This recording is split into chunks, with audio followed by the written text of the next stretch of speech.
صحيح هذا الكلام يا شحفار؟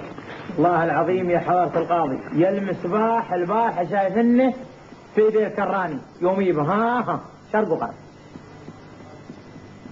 كرادي دع على القاضي. من منكما سرق المصباح؟ أصدقوني القول، لأن هذا المصباح عزيز على قلبي، لأني ورثته من جدي. من منكم سرق المصباح؟ والله يا حضرة القاضي أكرم على وجهك عزيز أني أنا أسرق مصابيح. أنت يا الكرادي. ولا أنا يا حضرة القاضي، أنا ما أسويها، أنا كان هذا مو بعيد على وجهك يسويها. شو السالفة يا جماعة؟ شو صاير يا حضرة القاضي؟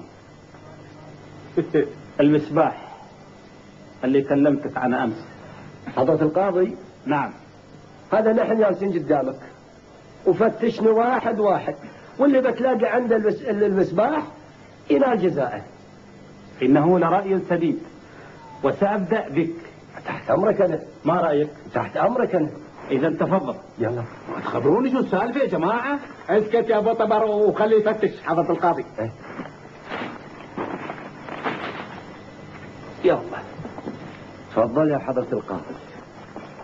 براويك بلا ما طلع لك أنا اللي كل اللي في القبايل. هذا المفتاح وهذا ربي، وهنيها هذا أول بس ما عندي ما في مخباك؟ هنا ما آكل منه ظلامك. أغبابك أبد ما شيء طيب. ماشي أبد. ها أبطل الوزار ما عندي، ما في شيء كلش. طيب استريح. أحسنت فاطمك. أنت يا شحفان إن شاء الله حضرتك. قدم للتفتيش.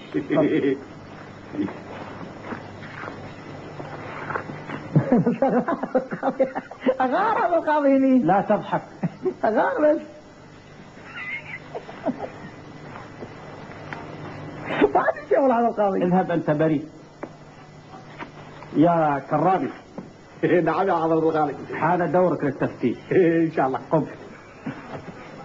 بس أنا يا حضرة القاضي ما عندي شيء، موت 4 آنات مخبأي منه وهذا مصباحي الأولي مالي. ويحك يا خسيس، تسرق مصباحي في المسجد؟